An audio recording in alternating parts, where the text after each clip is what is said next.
Kegiatan belajar mengajar kembali berlangsung pasca bencana di Sumatera sejak Senin 5 Januari. Meski sekolah mulai beroperasi, kondisi di lapangan belum sepenuhnya pulih. Sejumlah fasilitas pendidikan masih terdampak banjir, mulai dari meja dan kursi yang rusak hingga ruang kelas yang belum sepenuhnya dibersihkan dan layak digunakan. Sementara itu, pemerintah pusat dan pemerintah daerah terus melakukan percepatan pemulihan secara paralel, mencakup pembersihan sisa material banjir dan longsor, perbaikan fasilitas pendidikan, serta pemenuhan sarana dan prasarana pendukung kegiatan belajar mengajar.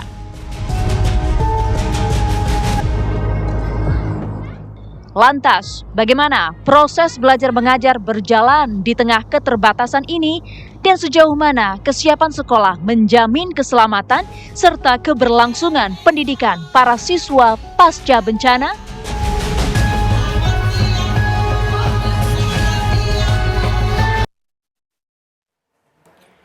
Kami akan langsung membahasnya di Apa Kabar Indonesia Malam, pemirsa, bersama dengan dua narasumber. Yang pertama sudah ada Pak Jejen Mustafa yang merupakan pengamat pendidikan dari UIN Jakarta. Selamat malam Pak Jejen.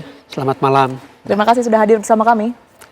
Kemudian juga melalui sambungan virtual sudah ada Profesor Atip Latiful Hayat yang merupakan Wakil Menteri Pendidikan Dasar dan Menengah. Selamat malam, Prof. Atip. Selamat malam. Baik, terima kasih sudah tersambung bersama kami, Prof. Waalaikumsalam. Kemudian juga nanti kami akan mendengar cerita secara langsung dari guru SMP Negeri Pandan, ada Ibu Desni Pasaribu. Selamat malam, Bu Desni, sudah tersambung? Selamat malam, Bu. Baik, saya izin ke Pak Wamen terlebih dahulu. Pak Wamen, informasi terakhir dari data yang sempat kami baca ini 95% sekolah sebenarnya sudah siap melakukan kegiatan belajar mengajar pasca bencana kemarin. Tapi dilihat atau ditinjau dari tanggal 5 Januari kemarin, seperti apa berjalannya KBM ini, Pak Menteri? Baik, terima kasih, Mbak. Jadi memang kita sudah menetapkan pembelajaran itu dimulai tanggal 5 Januari. Dan tanggal 5 kemarin saya dengan Pak Menteri sudah mencanangkan awal pembelajaran itu, ya, Pak Menteri di kawasan Aceh, ya, Aceh Tamiang, dan saya di Sumatera Barat. Nah, secara umum memang sudah siap, meskipun tentunya dengan berbagai keterbatasan. Jadi sebagian kecil, ya, ada yang memang harus dilakukan pembelajaran itu di tenda-tenda, sebagian kecil.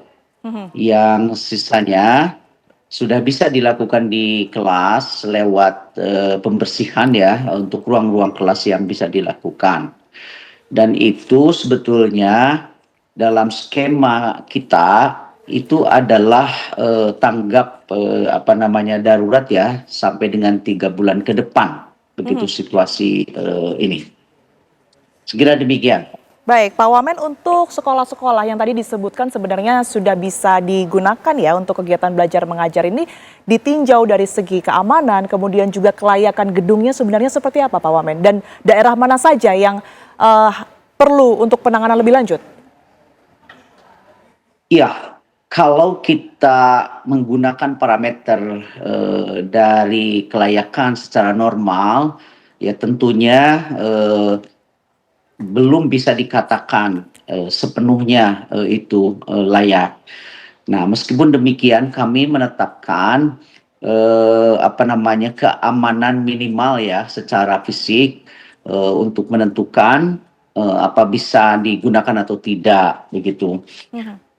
Nah, makanya di sini bisa saya sampaikan bahwa kondisi, ya, di 3 provinsi itu, di Aceh, sekolah yang dalam kategori rusak ringan itu 441. Nah, artinya itu bisa digunakan semuanya. Kemudian rusak sedang itu 1185. Ya. Nah, ini untuk rusak sedang itu ada yang dilakukan pembersihan, ada yang memang ada beberapa yang tidak bisa dipakai, kemudian dilakukan pembelajaran di tenda ya. Dan ada yang rusak total, itu di Aceh sekitar 165 ya. Di Sumatera Barat yang rusak total itu 8, di Sumatera Utara 7. Nah, untuk sekolah dalam kategori rusak total itu sepenuhnya dilakukan di tenda-tenda atau menumpang di sekolah lain untuk sementara. Itu. Baik, saya bergeser ke Pak Jejen ya. Pak Jejen, kalau kita berbicara mengenai proses kegiatan belajar, ini kan sebenarnya tidak hanya ilmunya saja yang kemudian didapat, kondisinya bagaimana, tetapi juga psikologis dari siswa dan juga tenaga pengajar. Nah, Anda melihat bagaimana dampaknya begitu ya dengan situasi seperti ini? Baik, saya kira kita mendapatkan informasi bahwa dalam kondisi ini pemerintah menerapkan kurikulum darurat. Kalau melihat jumlah sekolah yang rusak tadi ya, berat, sedang, ringan, kita baca sekitar 3.000-an lah ya, demikian. Maka menurut saya diperlukan kapabilitas aktor-aktor di lapangan dari pembantu presiden di setiap kementerian. Jadi sebenarnya ini bukan semata tanggung jawab Kementerian Pendidikan Dasar dan Menengah, tetapi juga kalau bicara aspek kesehatan siswa dan guru, kemudian aspek perumahan guru dan siswa, dan juga infrastruktur. Karena siswa dan guru untuk sampai ke sekolah-sekolah tersebut tentu saja membutuhkan jembatan, membutuhkan infrastruktur agar mereka bisa sampai ke sekolah. Artinya ini momentum untuk uji kapabilitas pembantu-pembantu presiden untuk menerjemahkan atau bagaimana pemulihan secara holistik, bukan saja aspek pendidikan tetapi juga bagaimana kesehatan, kemudian perumahan dan kebutuhan mereka. Oleh karena itu menurut saya yang paling penting di samping pembelajaran darurat ini, kurikulum darurat ini adalah memikirkan bagaimana faktor-faktor, variabel-variabel yang akan mempengaruhi psikososial, baik siswa maupun para guru tadi. Karena mereka kehilangan bukan saja harta benda tetapi orang-orang yang mereka cintai. Hal-hal tersebut menurut saya yang harus sama-sama punya komitmen, jadi pembantu presiden di bidang masing-masing, dan juga komunikasi, koordinasi yang tepat, yang efektif gitu. Karena kalau kita hanya fokus kepada salah satu kementerian, rasa-rasanya ini pekerjaan yang cukup besar begitu. Demikian, Mbak. Baik, menarik. Nanti kita juga akan membahas bagaimana kemudian metode yang sesuai begitu ya, berdasarkan dengan pandangan pengamat. Kami akan mengarah ke Bu Desni terlebih dahulu ya. Bu Desni, kita ketahui di tanggal 5 kemarin sudah mulai belajar mengajar. Sejauh ini cerita hari pertama sampai beberapa hari hingga hari ini seperti apa kegiatan tersebut berjalan? Untuk kegiatan sekolah, Bu, kami pertama itu melakukan pendataan kepada siswa-siswa kami, apa saja kekurangan mereka, baik itu dari buku. Lalu kemudian kami melakukan yang namanya kegiatan apel. Setelah itu kami membagi siswa kami ke beberapa bagian. Lalu kami melakukan kegiatan trauma healing kepada peserta didik kami. Kami juga melakukan yang namanya itu kegiatan pendalaman keagamaan bersama siswa-siswa kami, Bu. Kami melakukan games, berbagi cerita. Seperti saya sendiri juga di kelas, saya melakukan yang namanya kegiatan acara berdoa bersama, makan bersama, agar siswa-siswa kami itu bisa lebih baik lagi dan bisa lebih nyaman lagi, Bu, dan bisa sejenak melupakan trauma mereka saat terjadinya bencana di Tapanuli Tengah, Bu. Kondisi para siswa sendiri seperti apa, Bu Desni, sejauh ini? Dari kondisi sekolah kami, Bu, ada masih beberapa siswa kami yang belum bisa datang ke sekolah karena mungkin mereka masih di pengungsian, tetapi sudah ada beberapa peserta didik kami yang sudah di sekolah dan mereka belum bisa menggunakan pakaian sekolah, dan sedang kami data, Bu, dan ada juga kami mendapatkan bantuan dari Bapak Bupati berupa pakaian dan tas, dan ini juga kami sedang berusaha agar mereka itu bisa mendapatkan buku sekolah dan juga peralatan sekolah untuk menunjang proses pembelajaran kami, Bu, di sekolah. Kalau untuk tenaga pengajar atau guru-gurunya sendiri seperti apa Bu Desni? Kebetulan kami semua rata-rata gurunya terkena dampak ya Bu, tetapi kami tetap dengan semangat belajar dan mengajar di sekolah walaupun keadaan rumah kami juga masih belum stabil, air belum normal di beberapa titik Bu, tapi kami juga tetap berusaha agar bisa datang ke sekolah dan mengajar dengan baik dan benar dan bertemu dengan siswa-siswa kami Bu. Baik, Bu Desni, ini kan karena kami juga tersambung begitu ya dengan Wamendikdasmen, nanti juga akan berkesempatan untuk menyampaikan keluhan dan juga kendala-kendala yang Ibu Desni hadapi di sekolah dengan Pak Wamen langsung. Tapi kita jeda terlebih dahulu, Bu Desni, pemirsa kami akan kembali untuk Anda saat lagi. Anda kembali di Apa Kabar Indonesia Malam pemirsa, dan saya kembali ke Bu Desni. Bu Desni, ini kita juga satu segmen begitu ya dengan Pak Wamen. Jika memang ada keluhan yang kemudian ingin diceritakan, ditanyakan secara langsung, silakan disampaikan Bu Desni. Baik, terima kasih Bu, Pak Wamen. Kebetulan sekolah kami ini termasuk zona merah ya Bu, dari SMP Negeri 2 Pandanauli. Jadi dari 21 ruangan kami, ada 7 ruangan yang hancur dan itu tidak layak pakai. Jadi kami minta tolong kepada pemerintah agar segera memperbaiki ruangan kami, karena hal tersebut kami jadi membagi session belajar kami dari pagi dan juga sampai sore Bu. Dan rata-rata juga peserta didik kami kehilangan buku paket Bu. Karena itu kami minta tolong kepada pemerintah agar memberikan bantuan berupa buku paket agar membantu kelangsungan belajar di sekolah kami. Kebetulan juga kita akan Bu, minggu depan akan melaksanakan ujian yang sudah tertunda bulan 12 kemarin. Jadi kami minta tolong karena kami kasihan dengan peserta didik kami, jangankan untuk belajar, pakaian mereka saja kemarin ke sekolah belum ada ya Bu, jadi kami merasa kasihan sekali. Itu saja dari kami Bu. Begitu juga kami akan melaksanakan namanya kegiatan menggunakan komputer. Jadi lab komputer kami ada beberapa yang masih rusak.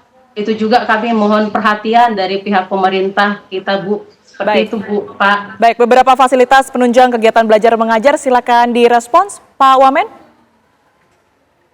Baik, terima kasih Bu Desi ya, dari SD di Tapanuli Tengah Bu Desi ya. SMP Negeri 2 Nah, Pak, SMP Negeri 2. Iya, kebetulan memang Tapanuli Tengah dan Tapanuli Utara itu dua kabupaten ya di Sumatera Utara yang kerusakannya cukup parah, boleh dikatakan paling parah.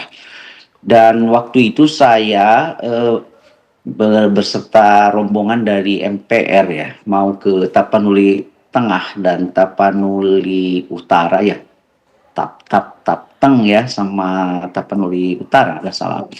Itu tidak bisa karena kita memakai helikopter dengan cuaca buruk, jadi tidak direkomendasikan Bu Desi ya pada waktu itu. Nah, terkait dengan yang disampaikan oleh Bu Desi tadi terkait dengan instruktur, sebagaimana disampaikan oleh Pak Jejen tadi, Presiden kemarin sudah memutuskan dan menetapkan akan dibentuk badan rehabilitasi rekonstruksi ya untuk di Aceh, Sumatera Barat diketuai oleh Pak Tito Karnavian Mendagri. Jadi kita bersinergi karena memang tidak bisa oleh salah satu kementerian begitu, termasuk untuk sekolah, dan memang sekolah itu adalah salah satu yang terbesar ya kerusakan infrastrukturnya. Jadi kurang lebih tepatnya sekitar 2.576 di ketiga provinsi itu. Nah, kebutuhan Bu Desi, pertama itu untuk yang sudah tersalurkan, dan ini akan terus dilakukan penyaluran Bu Desi yang lewat UPT kita yang ada di Provinsi Sumatera Utara dalam hal ini, yaitu kebutuhannya itu untuk semua sekolah itu school kit ya. Ini di Sumut itu sudah tersalurkan itu baru 27.000 ya, 6.500. Jadi baru tersalurkan, ini akan terus. Jadi mungkin sekolah Bu Desi belum ya. Kemudian juga untuk tenda dan Sumatera itu baru 47 ya. dan dukungan psikososial juga ya, untuk tadi trauma healing dan sebagainya, dan terima kasih tadi Bu Desi sudah melakukan. Nah, termasuk untuk buku yang baru disalurkan di Sumatera itu baru 50.000 eksemplar, Bu Desi. Dan ini akan terus, kami sudah meminta untuk dikoordinasikan oleh UPT-UPT ya, yang ada di masing-masing provinsi. Jadi nanti UPT akan kami cek terus perkembangannya ini. Dan terkait dengan pembelajaran, nah, maka diberlakukan kurikulum yang fleksibel ya Bu Desi. Jadi tidak dilaksanakan sebagaimana dalam situasi normal ya.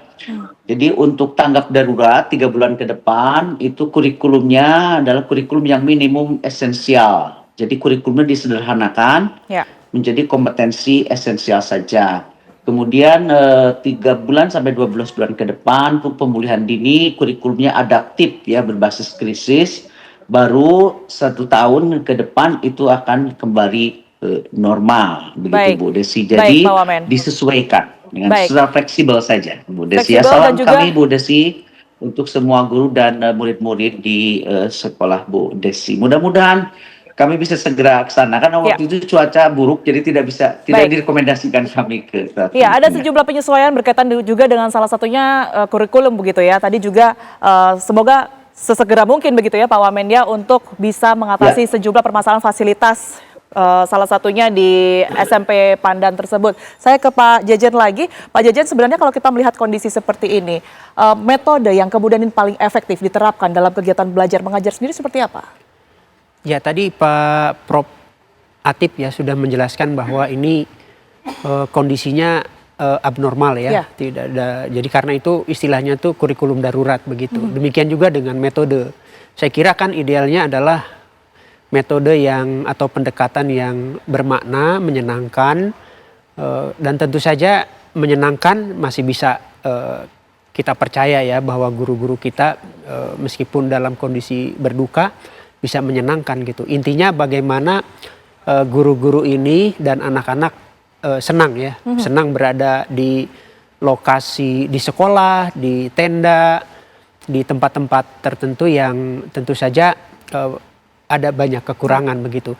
Nah, saya ingin kembali menyatakan bahwa di samping kapabilitas pembantu presiden, mulai dari para menteri, gubernur, bupati, wali kota, aktor-aktor di lapangan sangat menjadi kunci untuk pemulihan, terutama sekali tadi infrastruktur dan sekolah sendiri begitu. Karena apa? Di dalam situasi ini adalah yang ingin kita lihat bagaimana di samping profesionalitas di dalam pemulihan bencana ini adalah kecepatan. Jadi kecepatan menjadi kunci pemulihan infrastruktur dan sekolah yang itu akan berdampak langsung terhadap pembelajaran yang kembali normal. Dalam situasi infrastruktur yang belum pulih, kemudian kesehatan, kemudian tempat tinggal yang belum pulih, tentu pembelajaran yang kita harapkan adalah pembelajaran yang maksimum bisa diberikan oleh para guru dengan kondisi yang ada di setiap daerah masing-masing. Tetapi kita juga mengharapkan selain profesionalitas adalah kecepatan. Aktor-aktor di lapangan mulai dari BNPB, kemudian gubernur, bupati, dinas pendidikan, kemudian juga LSM, dan kita mengharapkan ada kontribusi dari dunia usaha dan industri, terutama dari CSR-nya. Karena kita percaya bahwa banyak insinyur-insinyur yang punya kapabilitas untuk bekerja cepat tadi. Hanya ini soal koordinasi dan komunikasi yang harus terjalin di antara para pembantu presiden ini agar tadi mungkin targetnya harus secepat mungkin bisa pulih sekolah-sekolah ini. Sehingga anak-anak tidak belajar di tenda tetapi masuk ke sekolah seperti sedia kala. Percepatan adalah satu hal yang kemudian ini harus dilakukan begitu ya. Saya kembali ke Bu Desni. Bu Desni, sejauh ini upaya dari sekolah untuk setidaknya memberikan pelayanan terbaik, memberikan pendidikan terbaik di tengah situasi yang tidak mudah ini seperti apa Bu Desni?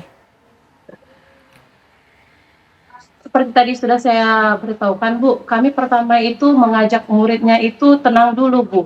Jadi kami itu dari pihak sekolah melakukan kegiatan yang menyenangkan siswa agar mereka itu tidak trauma lagi Bu, karena beberapa murid kami kan Bu yang terdampak bencana ini seperti merasa ada beberapa ya Bu yang kita lihat kurang bergairah, tidak senang, sedih. Jadi kami melakukan kegiatan yang membuat mereka happy saja dulu Bu, karena tidak mungkin kami memaksakan mereka belajar seperti tadi kata Pak Wamen. Kami mengajak mereka dulu bekerja sama bersama-sama dengan teman-temannya, merasa bahwa mereka itu tidak sendirian, ada kami, ada guru, ada kepala sekolah, ada juga dari pemerintah Tapanuli Tengah yang sama-sama kami ingin pulih Bu, karena kami sendiri juga di saat kami membahagiakan mereka, kami sama-sama bahagia Bu. Kami di sini saling saling menyokong satu sama lain, baik kami guru, baik kepala sekolah, baik murid, agar kami menghilangkan trauma kami pasca bencana tersebut Bu, dan melakukan kegiatan kami menjadi lebih baik lagi Bu, seperti itu Bu. Salah satunya tadi dengan trauma healing, kami melakukan games-games bersama mereka, pendalaman agama tadi, kami juga mengajak mereka itu bercerita apa yang terjadi dengan mereka, Baik, sehingga Bu mereka Desmi. lebih plong lagi Bu. Dan ya Bu. Baik, kita ke Pak Wamen. Pak Wamen, terakhir mungkin target dari pemerintah untuk secepat mungkin, karena salah satunya adalah kecepatan tadi yang dibutuhkan begitu ya, ini seperti apa? Baik, Mbak. Jadi tahun ini ya, sebetulnya kami kan memiliki program kelanjutan dari tahun kemarin untuk revitalisasi fasilitas pendidikan yang sudah dilaksanakan. Nah, maka untuk tahun ini di daerah bencana di Aceh, Sumatera Barat itu akan menjadi prioritas untuk program revitalisasi sarana pendidikan. Jadi itu prioritasnya, karena kalau tadi Baik, Pak kami Wamen. izin kecepatan, kami insya Allah akan secepatnya untuk melakukan pemulihan gitu. Baik, Demikian. baik, tentu kita akan nantikan seperti apa kemudian ini proses percepatan pemulihan yang saat ini sudah direncanakan oleh pemerintah. Terima kasih banyak Pak Wamen atas waktunya, kemudian juga Pak Jejen dan juga Bu Desmi yang telah bergabung bersama kami di Apa Kabar Indonesia Malam. Sehat selalu semuanya.